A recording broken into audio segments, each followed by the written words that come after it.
ஒரு குட்டி கதை. முன்னொரு காலத்தில் குறிஞ்சி என்ற ஊரில் முனுசாமி என்ற ஒருவன் இருந்தான்.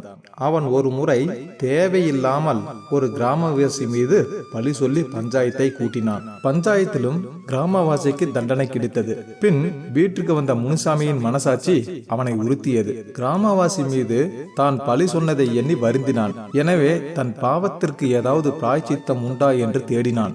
என்ன பிராய்ச்சித்தம் செய்வதென்று அவனுக்கு புரியவில்லை.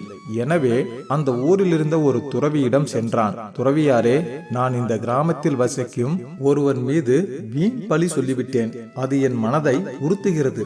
அந்த பழி சொன்ன பாவத்திலிருந்து தப்பிக்க எனக்கு வழி கூறுங்கள் என்று கேட்டான். துறவி சிறிது நேரம் யோசித்துவிட்டு, இன்று இரவு 5 கிலோ இலவம் பஞ்சை எடுத்து போய் அந்த கிராமவாசியின் வீட்டுக்கு முன்பு பரப்பி போட்டுவிட்டு வந்துவிடு.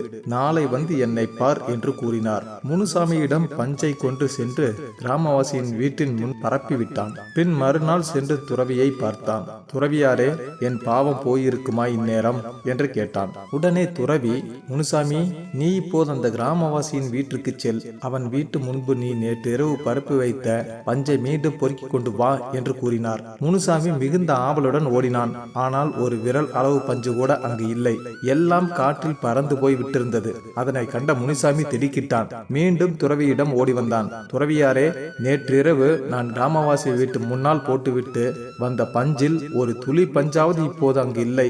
என்ன செய்வது என்று கேட்டான். துறவி சிரித்துவிட்டு, முனுசாமி, நீ விரித்து போட்டுவிட்டு வந்த பஞ்சை இப்போதும் மீண்டும் எப்படி அள்ள முடியாதோ அதே போல நீ ஒருவர் மீது கூறிய பழியும் அதனால் உனக்கு ஏற்பட்ட பாவத்தையும் மாற்ற முடியாது. திருப்பி வர முடியாத பஞ்சை போன்றதுதான் உன் பழி சொற்களும். அவற்றையும் இனி திருப்பி வர முடியாது.